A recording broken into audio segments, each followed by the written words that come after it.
Hi everyone, it's Heidi Bryan and welcome to the webinar. We'll start at the top of the hour, but I thought while we're waiting, if you want to introduce yourselves and tell us why you're here or what topic, just tell us why you're here, what your favorite guilty pleasure is, or whatever you want to talk about till we start. That would be great. You can put your answers and questions when you have questions in the chat box. I believe it is for you, but they'll show up in the questions box for us. So that's why sometimes I get confused. So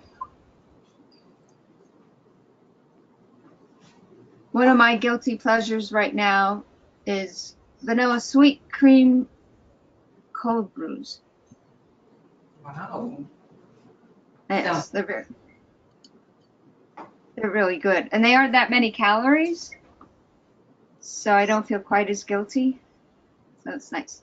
And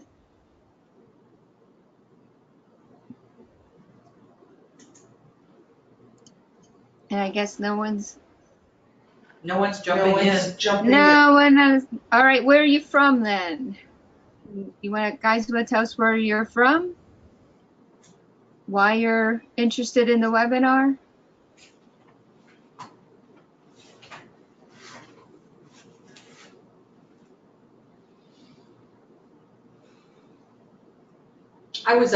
Here we go. We got somebody. Yay! Jacob, and the reason I am here is to gain more knowledge into overall mental health issues. I am interning for a world without suicide and would like to gain as much knowledge as we can in any educational opportunities. Welcome, Jacob. And that's a world without suicide. Sounds wonderful. Heidi, are we supposed to be able to see that part of the chat? I'm not seeing any of it here. It's in your side panel. Yeah, I see your message. Welcome to our webinar. We're glad you're here, but I didn't see the... There's a questions box. There's a question box. There's a box here where I can type a message. I don't see any box where we get the... I see it. Okay, maybe you don't. You should, but maybe you don't. On the attendees, I can see that there's 26 of 101, but the only ones that show up are the staff. So Bernice and you are the only names that appear. I can't see any of that. Okay. Well, there should be a questions box, but I guess it's not showing for you. I don't know if you need to share something on your end. I can't. Got it. Okay. I don't know why you're not. So we also have Teresa's here. She works for a local suicide prevention hotline and is attending to expand her knowledge when it comes to suicide prevention. Ooh, Dana Bevan is writing a book for medical and mental health providers on transgender suicide. On transgender science. Sorry, I'd love to hear more about that book. Yeah, there's a large problem. There's a very high risk in that population. Yes. Of suicide, so that's important that somebody's working on that. Yes. I'm a professor. This is from Curtis Lehman, and we'll be teaching a course on the psychology of suicide for the first time in the fall. I have an interest in religion, mental health, illness, stigma, and trauma. Welcome. And Cecilia Jensen, and she's the suicide prevention coordinator for Carbon in Emery County in Utah. We are a rural area with some of the highest rates of suicide in our state, and I'm here to continue learning about topics dealing with suicide so I can best help my area. And Dana Bevan, who's working on the book about transgender, said about 40% of transgender people attempt suicide. Mm-hmm. That's awful. Anita Reagan is here. She's a 6th to 8th grade school counselor in Arkansas, and she wants to be able to help her students and parents to be able to talk about suicide without stigma. So we have 3 more minutes.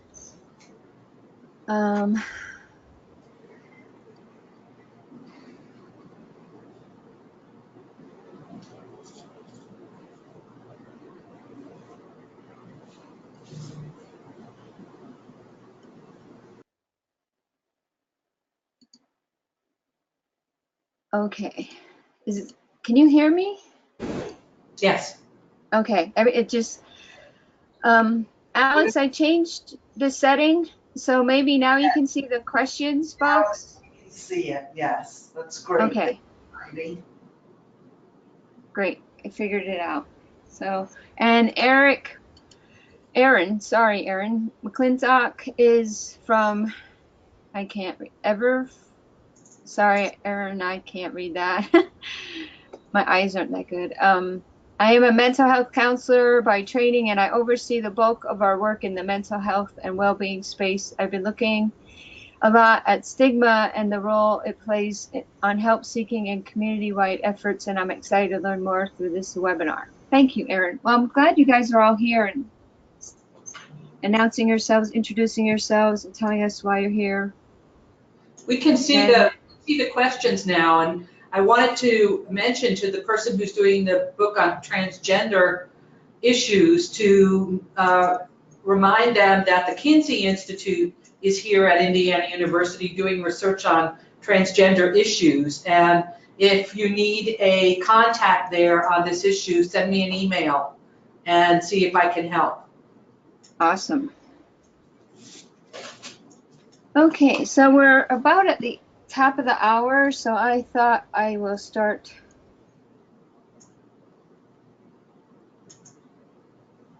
Hold on, I want to do this first. And there. So hopefully you can see the slideshow. Is that correct? Can, yes. Great, yay. Dana said thank you, and let me see, I think that's it for now. And I guess it's the top of the hour, so we might as well just get started. So welcome everybody to today's webinar, What We Know About Stigma and How It Applies to Suicide, with Dr. Bernice Pescosolido. I'm so glad you're all here. And before we begin, I want to cover a couple of things. First is that it's a good idea to silence your phones. You'll be muted anyway, but just so you're not distracted, really. We'll be taking breaks in between to answer questions, but if you want to ask your questions in the questions box so that we can read them ahead of time, that's great. Or if you're like me, you're afraid you're going to forget them and you want to write them down, however you want to do it. We'll also be probably having some time at the end for questions as well. I think that's it for housekeeping. I just want to say a little bit about myself before we begin.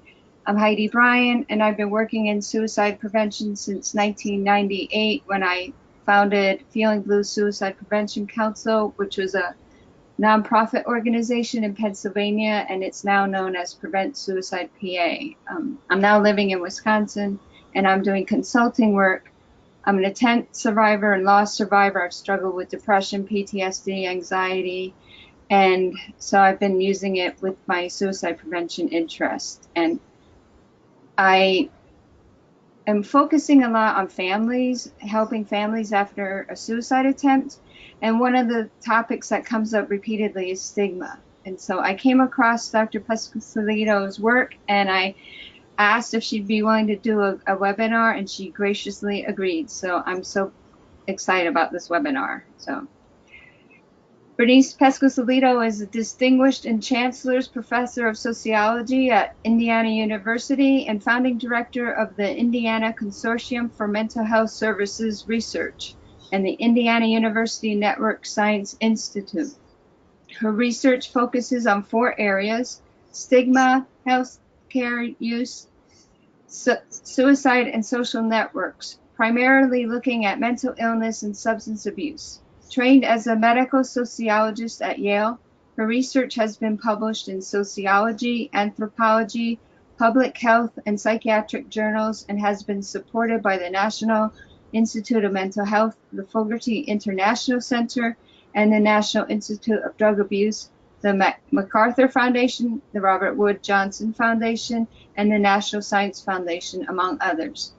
She has served as the Vice President of the American Sociological Association, received several career, teaching, and mentoring awards in sociology and public health, and in 2016 was elected to the National Academy of Medicine. So without further ado, I'd like to welcome Dr. Pescosolido. Thank you, Heidi. Thanks for inviting me. Do you want me to go ahead and get started? Sure. Okay. Well, when Heidi asked me to talk about stigma and how it applies to suicide, it actually gave me a moment of pause. Not that I don't understand that suicide is stigmatized, particularly around issues of survivorship and families. But it's interesting when you think about the research that's been done on stigma. When it comes to suicide, the question is almost always flipped. In research that I've seen, the questions on suicide are about whether or not the population is becoming more accepting of what they would call rational reasons for people committing or attempting to die by suicide. So I had to think for a moment about the research that's been done on suicide and the research that's been done on stigma and try to figure out what would be most helpful to people. And that's one of the reasons that Heidi and I thought about, pausing every now and then to ask questions to make sure that, we're hitting the things that you're interested in. I am a basic research scientist. I have been doing some intervention work on college campuses around the issue of making campuses safe and stigma-free zones.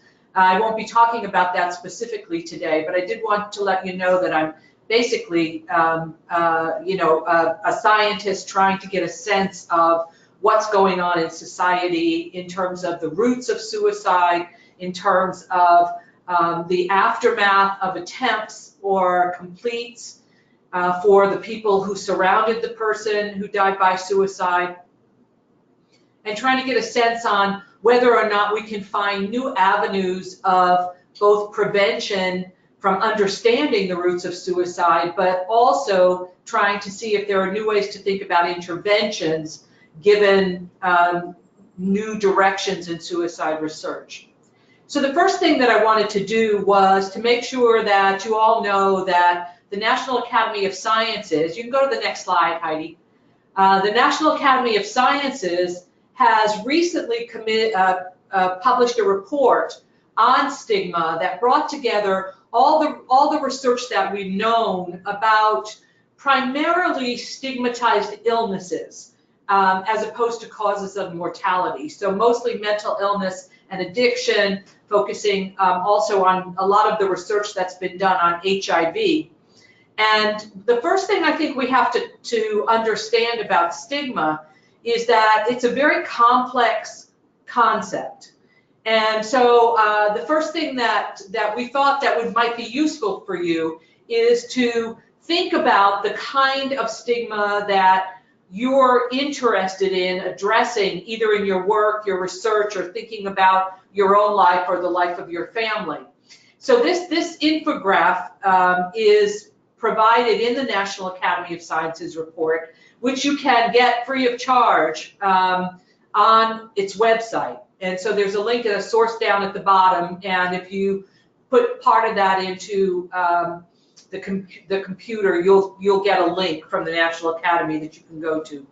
So when we talk about stigma, the term stigma itself is actually the mark, whatever condition that has been stigmatized by society, because we know that that's basically a social phenomenon because it's changed radically over time in terms of whether or not certain things are stigmatized and what the response is to certain kinds of conditions. So in thinking about stigma, when we talk about suicide, we're really talking about the act. And the act itself is the stigma. And the process of associating stereotypes to individuals or families or even communities in which there are suicides is the process of stigmatization.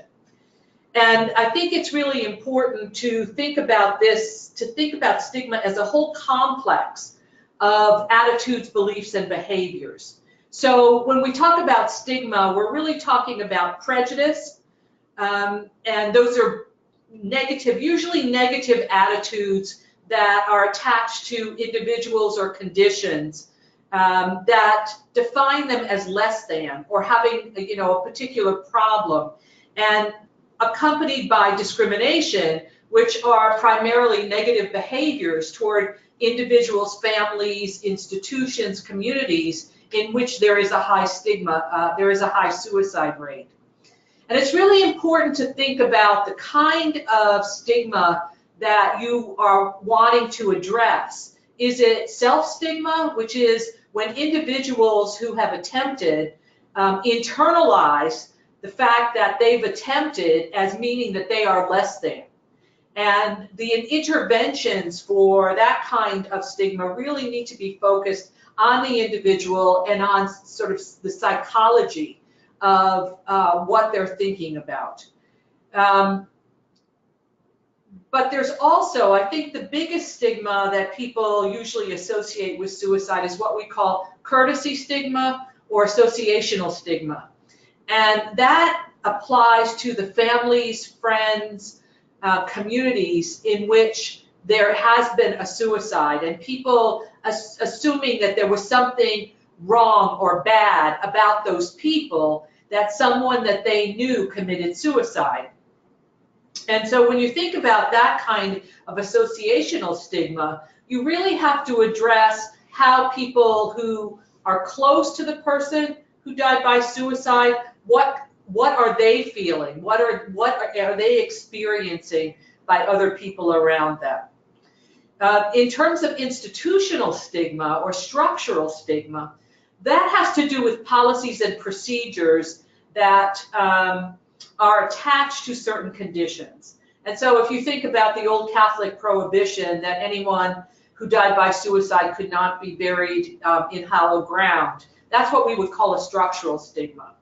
But even thinking about the unwillingness of colleges and universities to want to deal with suicide attempts by their students, or thinking about not providing information for fear, and again, this goes against the research, but for fear if they provide information on suicide and suicide prevention, that somehow is going to cause people to think about suicide or attempt suicide. So that's kind of structural stigma, is inside of institutions and communities, and has to be fought more on a cultural level. So you really need to think about the fact that there are multiple layers of stigma attached to suicide, and thinking about addressing all of them as you think about either the people around you that you love and care for, or the people that you are in your treatment programs, and thinking about all the different ways that they may be discrediting themselves, or how other people may be treating them as a result of being somehow related to suicide. So I think when we think about stigma, I think the first thing is really to get some clarity on the kind of stigma that we're talking about. I thought as a sociologist that the next thing that might be useful for people is to be introduced to a theory, a very old theory, but one that's often forgotten by people in the medical sectors in particular, about the role of society in suicide, and by thinking about the different ways that individuals might be led to thinking that that's an option to problems. So Heidi, if you can go to the next slide, I think that would be helpful. Okay, so this slide is a new representation of a very old theory. And what it depicts are the two kinds of research that's done on suicide. If you think about a person's life as a tightrope that they traverse during their life or during their life course, that's the red tightrope that goes over this thing that looks like a safety net, a circus net, or a upside down turtle shell, or even just a bowl. Primarily, biomedical research tends to focus on those factors internal to the individual. So those very proximate causes of what might cause them to feel that they've lost balance in their lives and to think about or to attempt or to die by suicide. And so they think about mental illness as one of those things. But what's curious about that hypothesis, and particularly the depression hypothesis, is that the same factors that might push a person or trigger a depression are the same factors that might cause them to think about suicide as an option. And we know that there are so many people, 1 in 4 lifetime people with mental illness, but the suicide rate, as devastating as it is, with about 45,000 people a year in the United States committing suicide, that number compared to the number of people with a mental illness is really extraordinarily different. So while I think we naturally think about people not being in their right mind when they try to attempt suicide, I think another way to think about it is to think about the conditions that cause them to feel that kind of psychic pain, or as David Lester says, that kind of despair or shame that might lead them to think about this as an option. So what the circus net does, or the safety net does, is really to think about the kind of societies or communities in which individuals live. And Emile Durkheim, who was a sociologist at the turn of the last century, well, the last century, right, said that really there are 4 very precarious and dangerous places or kinds of societies that people can live in. And these determine whether or not a person is led to suicide when they face some kind of trauma. That trauma could be biological, it could be psychological, it could be economic. But his point was that the community that you live in can serve as a safety net to catch you when you fall off of that tightrope of your life.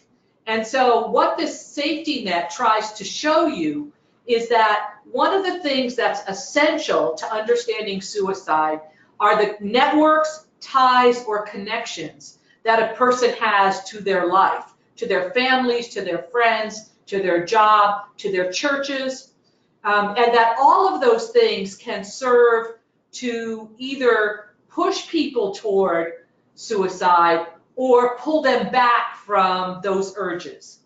And so this safety net has 2 fundamental dimensions. One, which goes from left to right, actually from right to left, is what we call the integration dimension. And this is usually what people think about when they think about network ties, or they think about, whether or not they're loved, cared for in their community. And so integration is the degree to which you are part of your community. And there are 2 poles there that are very dangerous regarding suicide. So if you look at the net, on the right-hand side, we have this state called egoism. And again, this tends to be the typical thing that we think about. So this may not be news to any of you. But egoism is a social structure in which the ties between individuals are so loose that when they fall off the tightrope of their life, they can't grab on to the ropes and have that rope sort of catch them from falling through on the desire to, or the impetus or the impulse to resort to suicide. And so we think about that when we think about people who are lonely. We think about that as one of the reasons why there appears to be, or there is, a really clear pattern of increasing suicide among older people in the United States, particularly men. And thinking about the rise that the Centers for Disease Control has recently talked about of the rise of the suicides of white men between the ages of 45 and 60. And so that's sort of the typical way we think about it. But the richness of the Durkheimian approach is that there are 3 other pathways to suicide that we don't think about as much, and that really provides us with new ways of thinking about suicide and suicide prevention. So if we slide from the egoistic social structure down the suicide net, in the middle, you have a place where the ties are what we would call moderate, right? And so just like a circus net, when someone falls off of the tightrope of their life, the best place for them to be is in a social structure which has a moderate degree of integration, which we just talked about, and a moderate degree of regulation, which I'll talk about in a minute. Because there's the bounce. When you fall off the tightrope of your life, the people around you, the ties around you serve as a safety net and catch you and support you in terms of thinking about other options to deal with problems. So if we slide all the way to the left, we see that another pole of danger in terms of social structures or in terms of contexts or communities is what we call altruism or altruistic suicide.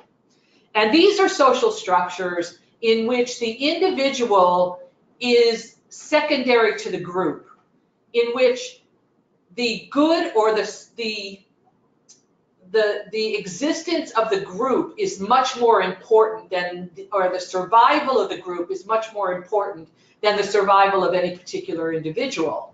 And here you can think about war heroes.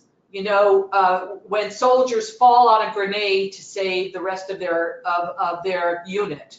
That's altruistic suicide.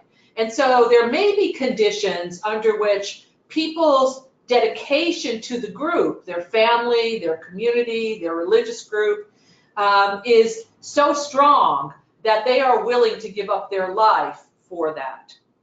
So that tells us about integration, sort of love, care, and concern. And that's an important ingredient of any community or group that individuals belong to. And I think that Americans in particular are very strong on this idea of social support or this idea of love, care, and concern. One of the things, though, that we've forgotten about, I think a little bit, is the other dimension that Durkheim said was really, really important in terms of having a good society, one that can cushion the blows of life. And that's the dimension that runs from the back of the net to the front of the net. And that is what he called the level of regulation in groups. And we think of it now in modern terms as, you know, the amount of regulation in your social networks. And what that means is the extent to which people will guide you, people will set you straight, people will even coerce you a little bit to do the right thing. Or to stay away from things that are not good. And so the degree of regulation is important.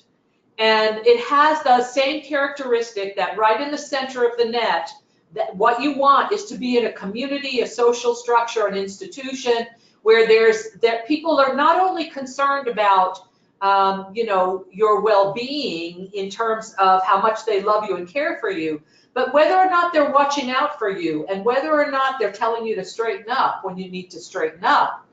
And so the 2 dangerous poles there are the front. If you look at the front of the net, we have a situation or social structure that we call anomie or an anomic social structure. And that's a situation where all the norms, right? So when people tell you to do things and not do things, we do that because there are norms in our society that tell us, you know, what is culturally appropriate, what's accepted, what's not accepted, what you should do, what you shouldn't do.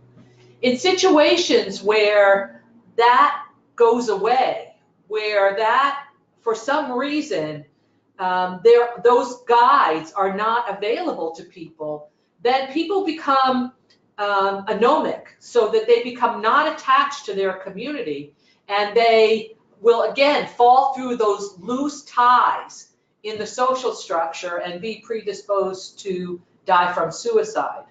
So let me give you a couple of examples that we routinely use in this case, one historic and one very modern. So when we think about the economic crash of 1929 and the Great Depression, we know that a number of men on Wall Street jumped out of the windows of their high-rise buildings in New York City. And, you know, people can say, well, they lost their fortune, you know, and they were ruined and they didn't have anything to live for. But the way that we would understand it, thinking about it from a structural perspective on suicide, is to think about the idea that everything that they had built their life on, everything that they understood about how the world worked was blown up. And they just lost their compass in terms of thinking about what the world meant. So traditionally, we think of those suicides with the Great Depression as being anomic suicides because there was just this radical disbanding of everything that we know was true. Another example is one that my students brought to me, actually, which is the situation. I don't know how many of you watch The Walking Dead. I personally don't really like to watch zombie things. But my students told me a very interesting story, which was that, and I've gone back to the episode to watch it. And in the first episode, one of the things that happens is that they're sitting around a table and they're talking about what happened after the zombie apocalypse started. And one person says, you know, how their wife, you know, died or, you know, became a zombie or whatever. And they go around the table till they get to this one man. And all he says is, my wife opted out. And what he meant was his wife died by suicide. And apparently, according to The Walking Dead, that if there is a zombie apocalypse, we can expect a number of people to choose or to die by, without ascribing that kind of choice, to die by suicide, because if there is a zombie apocalypse or if there is a nuclear apocalypse, everything we know about the world will become untrue, and we won't know what the new norms are in a society. And when that happens, it really disorients individuals and suicide becomes a real possibility. Okay, the last type of suicide, and then I'd like to open it up to questions to make sure to answer things that aren't clear by this discussion, or to see if there are other things you want to talk about regarding this, is what we call fatalistic suicide. And you notice that in the back, on that side of the net, on that left side of the net, that all of a sudden the ties, the ropes are so close together that what happens, that instead of being a supportive, bouncy net to catch you when you face trouble, the ties are so close together that they create a wall that shatters you rather than supports you if you fall off the tightrope of your life. And fatalistic suicide is a case in which there is so much regulation in a situation, in an institution, that people choose to die by suicide rather than continue to live. We find that in concentration camps. We find that in some penal institutions. We find that in cults. Now, cults are an interesting case because people join cults because they feel like they're not connected to their society, and they feel like the cult is offering them the kind of attachment, the kind of social networks, the kind of love, care, and concern or guidance that they feel they don't have. And if you study cults, you'll see that, you know, for the most part, that's true, except when they become attacked by the larger culture. So if we take the case of Jonestown, for example, where those 700 people drank Kool-Aid, arsenic-laced Kool-Aid, cyanide-laced Kool-Aid, drank it and gave it to their children, we see that the typical case of feeling that their society is being threatened.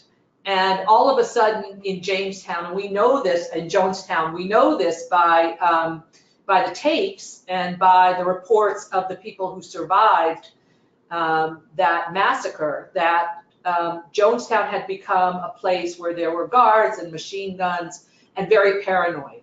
So in any social structure that becomes very concerned about their survival and being attacked by the outside, what happens is that the individual fuses with the group in such a way that they lose their identity and their life becomes secondary again to the group, but for a very different reason, and that reason really is that it's overregulated. So why don't we stop here, Heidi, and see if we have any questions before we go on to think about some recent research and some fundamental problems that we haven't answered in suicide that we have some new data on. Okay, yeah, there's one question. Michael McFarland asked, can you address how self-stigma actually can be a contributor to the suicide act itself? Yeah, well, I think that one of the things that happens is, one of the things we know about stigma is that stigma isolates and excludes people, okay? So whether a person is self-stigmatizing, right? So they're saying, you know, they're right, I'm not smart, I'm not pretty, I'm not whatever it is that they are self-stigmatizing on, I'm not worthy. When they accept that, then they tend to isolate themselves. On the other hand, and we know this from lots of cases of bullying and the rise in teenage suicide, that when others attack individuals for being less than, different than, you know, not whatever it is, not cool, whatever it is that high schoolers think about, that public stigma and that public shaming can lead to people being rejected. So we have both, stigma can passively isolate people, but it can also very publicly isolate and shame people. And both of those things are associated with increasing the risk for suicide. Does that help? I think so. There's one more comment. I've seen on the hotline that self-stigma will also oftentimes prevent people from reaching out to others for help. Absolutely. Yeah. Absolutely. One of the things, if you feel you're less than, one of the things that you want to do is not publicize that. And so what happens is that stigma is involved in people. One of the reasons that they isolate is because they don't want other people to share, they don't want to like have a contagion effect for that stigma about them. And so we know that, well, we know two things about service utilization, whether it's family and friends or whether it's formal treatment, that two things really affect whether or not they reach out. Well, there's more than two, but regarding stigma, there are two. One is whether or not they stigmatize the treatment system. Like, I don't trust psychiatrists, or I don't think counselors know anything. That's a stigma that also exists in the area of mental health and addictions. Oh, like people who work in addictions and mental health, who deal with people who are suicidal, you know, they only do that because they can't get any other jobs. Right? Now, that's a stigma that we see sometimes in our surveys of individuals in the community, that they don't trust the treatment system in the area of behavioral health. I think that the other way that that self-stigma, so one is having to do with the treatment system itself, and the other is with not wanting other people to know that they don't feel right, that they perceive themselves to be different, that they perceive themselves to be in trouble.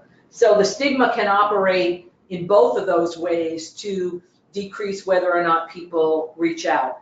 But I will say, on the positive side, we've now done research where we went back to, we found original studies. Really, there were only really two very high quality studies done in the 1950s, and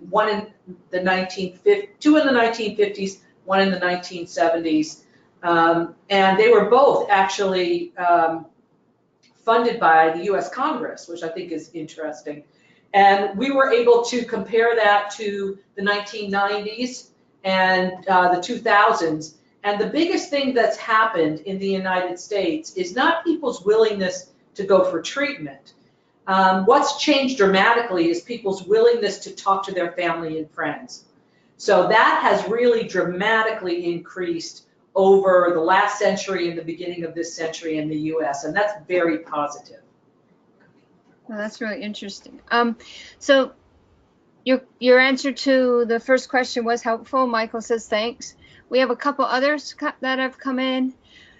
Might self-stigma be equivalent to the psychological construct of internalized stigma, which has been applied mostly in the context of minority stress? Absolutely, absolutely. And we talk about internalized stigma in mental health. And one of the problems in stigma research is that depending upon the discipline or depending upon the particular problem, whether it's HIV or epilepsy or mental illness or suicide, sometimes the language is different, and that really has not been helpful in bringing all the knowledge together and knowing what we really know about everything. But yes, internalized stigma is the same thing. We have that same problem with the issue of structural stigma, which is sort of the new term for institutional stigma. So yes, there are these different terms, but yeah, you've hit exactly the right term. Okay. Someone asked, what do the BMS and SBS stand for? And she apologizes if she was explained and missed it. So. No, didn't miss it. So BMS stands for the biomedical sciences, and sort of they concentrate primarily on the individual and what is unique about the individual, and particularly inside the individual's head, or what happens to them as an individual. Whereas the socio-medical sciences tend to look at context, or tend to look at the person's life at that point in time and trying to understand what it is above the individual that matters. Because one of the things, it's bizarre in a way that sociology, which studies society, was one of the first disciplines to take on the issue of suicide, because, suicide is an intensely personal act. But the reason that it was such a challenging case for sociology was that if we could show that this intensely personal act was patterned by social factors like race, ethnicity, gender, and I'm going to show you some even more structural issues that would seem kind of unrelated to other people from other disciplines, then it would be a strong case for saying that we need not to just look at the individual, but we need to look at the societies in which they live. And we know that there are differences in suicide rates between different societies. I don't know, the research on that is difficult to interpret because of the different ways that suicides can be classified in different countries. But nevertheless, we know that in the United States there are clear contextual differences. And I'm going to go on to that. I'm going to show you what I mean by that in more detail in a minute. Okay, we have a lot more questions. Do you want to just go on and we'll circle back? Yeah, let's circle back, because I want to talk about something that I think is really important and show some new findings that aren't even published yet in terms of thinking about this. So you can go on to the next slide, Heidi. Okay, so this is sort of taking a slice through that net of society, sort of thinking about the two ways that scientists have tried to understand suicide. So if you come from the biomedical sciences, you tend to look at this individual level. So you see the little people there. And they tend to try to figure out, like, what is it about individuals' psychological structure? What is it about their genetic structure, et cetera, or particular conditions? If they get a divorce, they've looked at those factors. And that's very interesting. And we know that there are clear correlates of suicide at the individual level. But social scientists have, so the biomedical scientists tend to look at things like death certificates, or they look at hospital records. Now, social scientists, where we're back up there where you see the skyline, we've sort of looked more at the contextual level and at suicide rates rather than individual suicides, trying to understand what is the larger patterning of the places or characteristics of places in which people commit suicide. And we have a number of patterned regularities there as well, right? But I think the fundamental problem that we've not been able to address until recently is, I think, what could help us open up new directions to understanding and preventing suicide. And that is trying to bring these disciplines together and understanding the individual in context. So, for example, I always use the example of religion, although I won't be able to show you findings on this for reasons that have to do with the US Census, but nonetheless. So one of the big findings of suicide from the first studies of suicide was that places that have higher percentages of Catholics tend to have lower suicide rates compared to places that have higher percentages of Protestants. And the theory behind that was that, in a very simple, I'm going to say it in a simplistic way, is that, you know, Catholics are told what to do. And, you know, it says in the Bible and it says in church documents, you know, do not commit suicide because you won't be buried in hallowed ground, right? But Protestants were told to read the Bible for themselves, interpret it for themselves.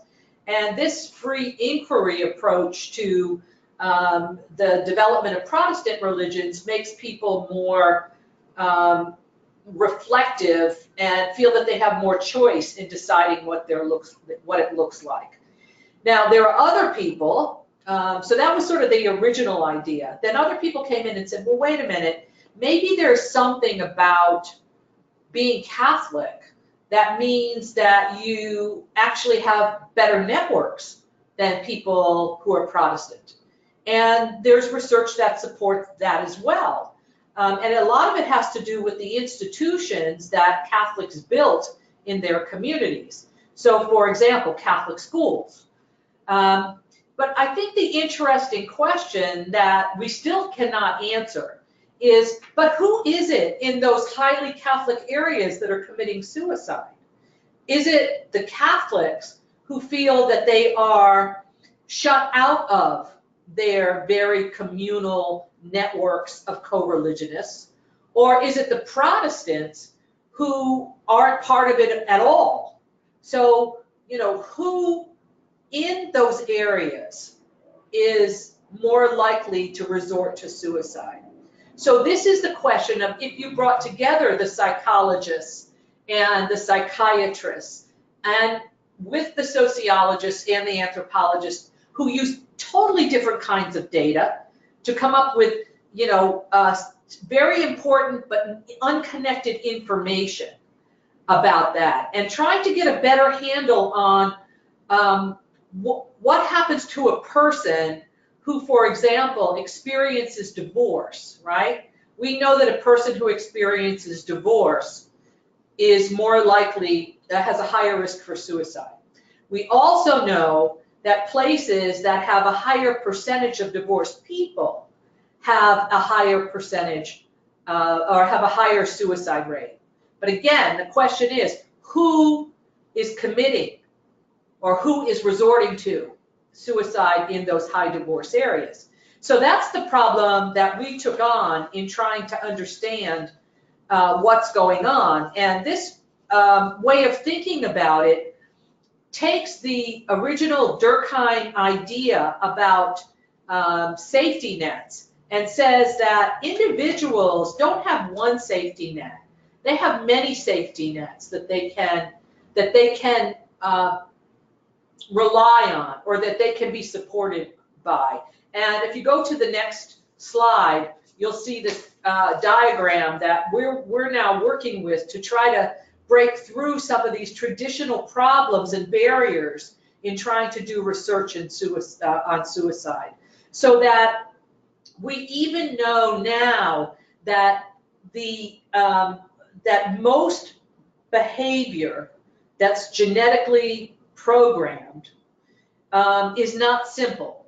That it's not, there are like 10 diseases that are clearly Mendelian, meaning that they're simple. If you've got this allele versus that allele, you're going to have hemophilia, or you're not going to have hemophilia. But what we've discovered now is that most behavior in particular, and even most diseases, are very complex, involving thousands and thousands of genes. So we're now even thinking about networks of genes in terms of the probability or the risk of suicide. But to sort of, you know, that's for the future. That's sort of where we're going. But right now, we were able to do some research which for the first time broke through this idea of, you know, psychiatrists and psychologists doing one kind of research and sociologists and anthropologists doing another, where we were able to look at personal networks. So you see that level just above the life course. So that arrow, that squiggly arrow, is that's people's life course. That's that tightrope that we showed before. And then the community. What is it about the places where they live? What are those places like? And how does that affect suicide?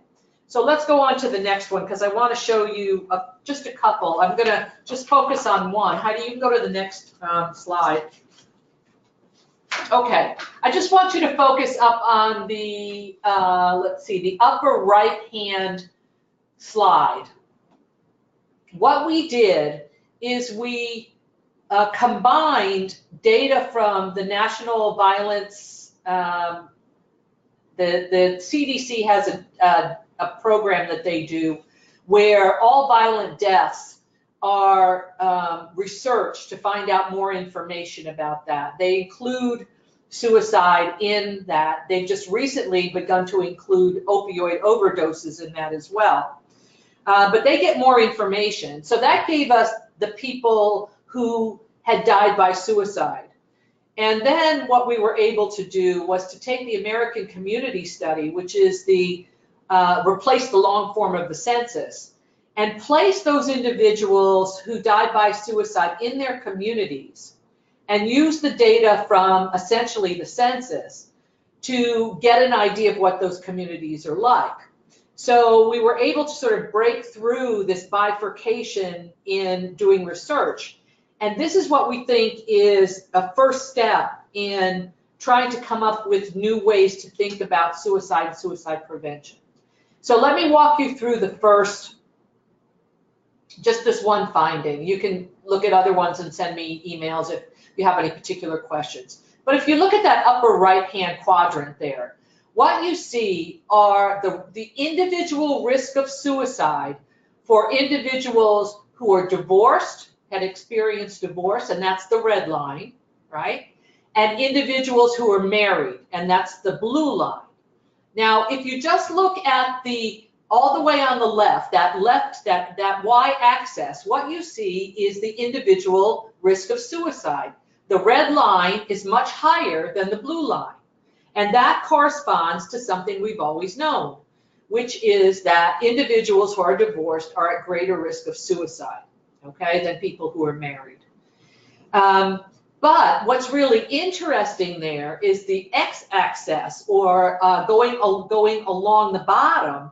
What we've done there is plot the individual risk of suicide for divorced people given what's going on in their county where they live. And what that does from left to right is say counties, the people, if you go to the right, those are people who live in counties that have a higher divorce rate, right? So it ranges from something like, I can't read it exactly from here, well, I can read it from here. So like 5 per 100,000 divorces to 17 per 100,000 divorces. What's interesting to us and what's brand new in terms of thinking about this is look at that red line. That red line goes down dramatically as the suicide rate in the county increases, right? So what does that say in plain English? It says if you are divorced, and if you live in a county that has a high divorce rate, your risk, your individual risk of suicide is much lower than if you live in a county in which very few people get divorced, right? So your risk of suicide is not only about what happens to you, but it's about what happens to other people around you, okay? So if there are more people like you in the county, then suicide is not so toxic to individuals as in counties in which there are very few people who get divorced.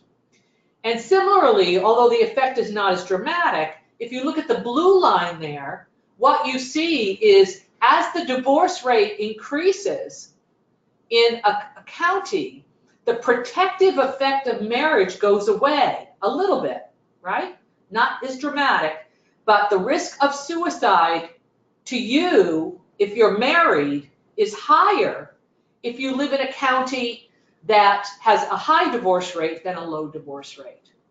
So we begin to see the complexity of thinking about suicide at the same time, not only a characteristic of individuals, and their networks, their own personal networks, but thinking about the kind of safety net that their larger community provides for them in terms of dealing with trauma in their life. So let's stop here and take some more questions and see where we are on that. I have some other examples I can show. All of the ones on this slide are about marriage and widowhood, separation, never married, etc. Clearly, the general finding we see here is the more, if you experience a marital trauma of some, or a partnership trauma of some sort, that more people like you in your county who have also experienced that, whether it's being widowed, never married, or being separated, your risk of suicide is not as high.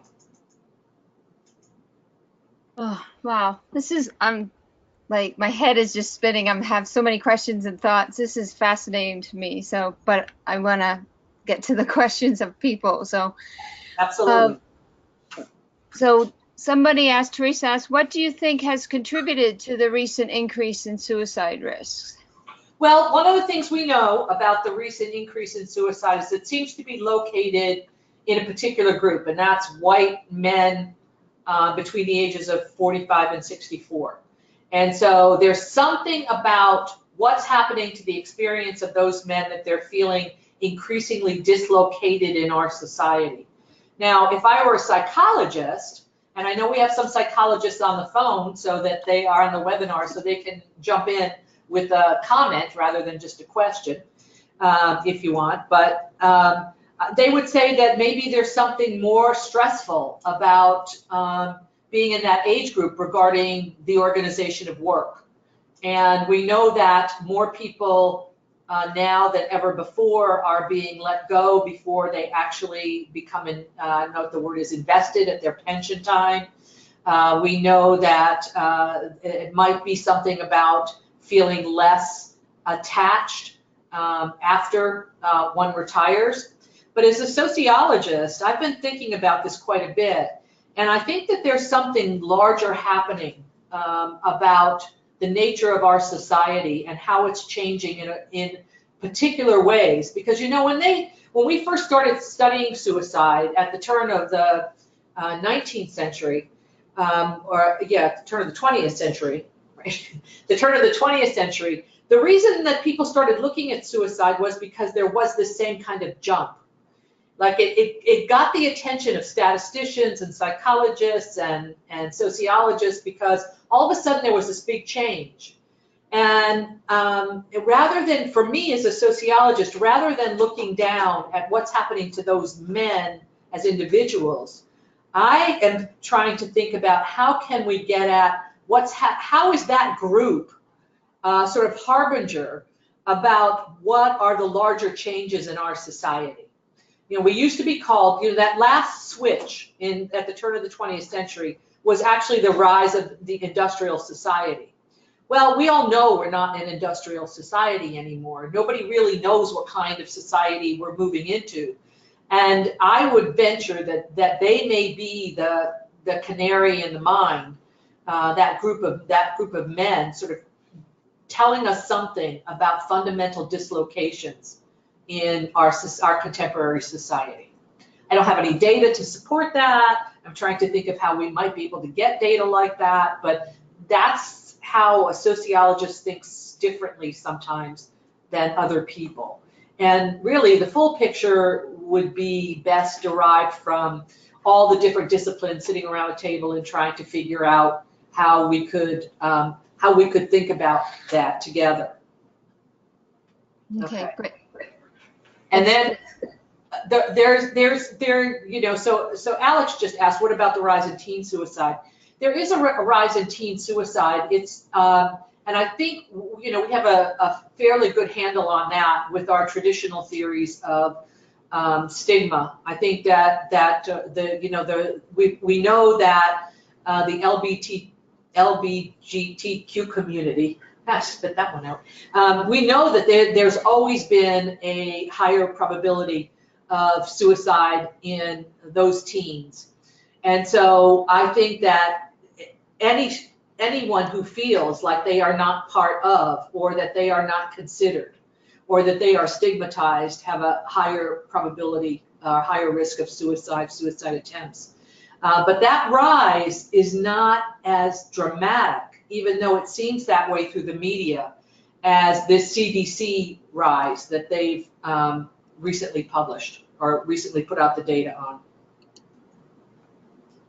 Okay, thanks. And we have a lot of questions here. I think we could go on for a long time. But anyway, do you have any thoughts about healthcare workers, especially nurses, and why they hold such negative stigmas about suicide and what might be done to change this? Yeah, I think that one of the stigmas that nurses hold, I think their stigma arises from frustration and from, remember that they only see, there's a certain tunnel vision that happens in treatment systems. They only see, and I think about this a lot when it comes to mental illness.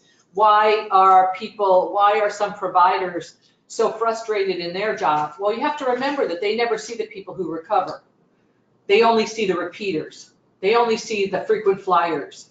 And so it's very hard for them to maintain hope in a situation where they never get to see the people who recover. And so I think that becomes a very important educational module that needs to be included in training for nurses. I think that they feel like there's a certain hopelessness, and even thinking about the recent opioid epidemic, why give people Narcan? Because they're just going to come back. We're just going to have to use it again on them. But that's not true. The data don't support that.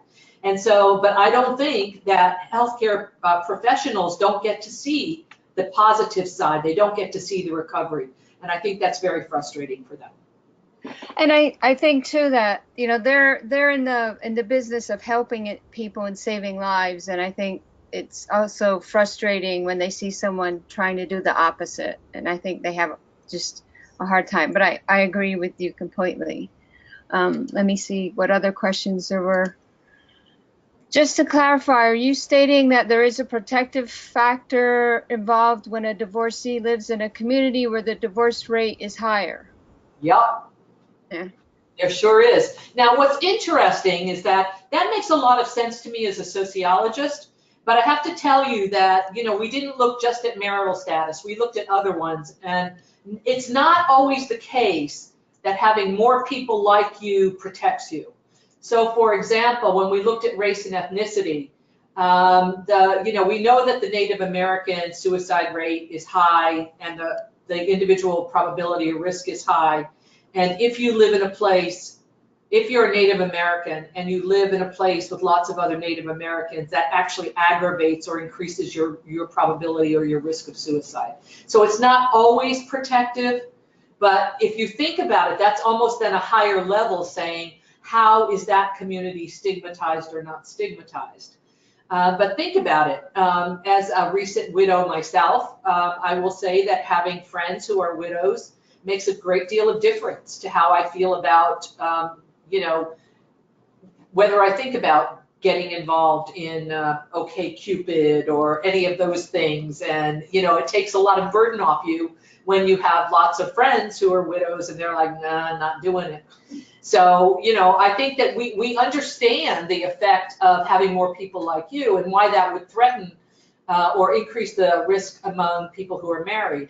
So that makes sense, but you have to remember it's not always protective. There are situations in which having a higher risk in a high-risk community is worse. Okay. Vicky asks, how were you able to get the data?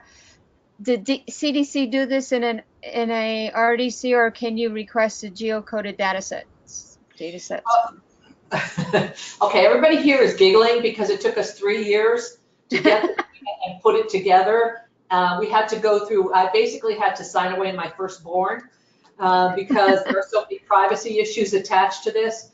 If you want to analyze these data, you can come here and analyze them with us. We can send them on the thing.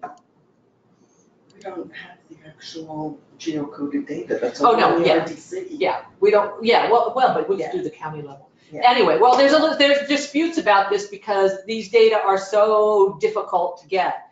But it's interesting because I had solved this problem. You know, I was doing suicide research from the mid-1970s. I just dated myself there. Mid-1970s through about 1995. And then I stopped for a while because I felt we couldn't make any more progress. And I came up with a solution for it, but there was no way to get the data until the era of big data came in and the American Community Survey was available, and we had ways of doing that. So the CDC has the NVDRS data set, and that you can request. And the American Community Study, some of those data are available at a certain level of aggregation. See, that's the problem, is that they don't want you to go down to the individual level because, of course, you could identify people. So those data are held in regional data centers around the country. And you have to go to the regional data centers to use them.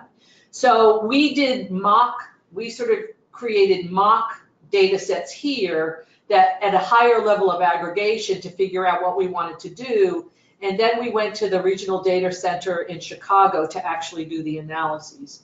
So whoever asked that question is very savvy about how difficult this is. It is possible, and we can guide you through that if you're interested in doing it. But like I said, 3 years of asking permissions, begging for data, and then going to the regional data centers. Okay, well, we're a little bit past the top of the hour. I'm going to make sure you get a copy of the question and answers, Bernice. There's some great comments in here too that are just insightful, and I think you'd want to see. So, so that's that. And people have been asking if they can have copies of the slides. Yep. Okay. Everybody can. The last two are not published. We have citations to everything else. But I wanted people to be able to see them, and if they have questions, we can send them the draft of the paper we have, but it's under review right now. Okay. And yeah, they can email me, Heidi at HeidiBryan.com, or for either the slides or if you want a certificate of attendance. If you would like one of those, just email me and I'll send one to you. So I think that's it. Oh, and the webinar recording will be sent to you. A link will be sent to you, but I'm also going to put it up on my website, Heidi at HeidiBryan.com, so that you can also view it there too. I thank you, Bernice. I actually could just keep going and listen to you all day. I think this is fascinating to me, and I've learned a lot. And I know I'm going to be watching the webinar again because I just want to. I know I missed things. So thank you so much for this. This was a great webinar. This is one of the most interactive webinars I've had or participated in. So thank you. Thank you, Heidi. Okay, I'll see you, and thank you everybody for attending too. Bye. Bye.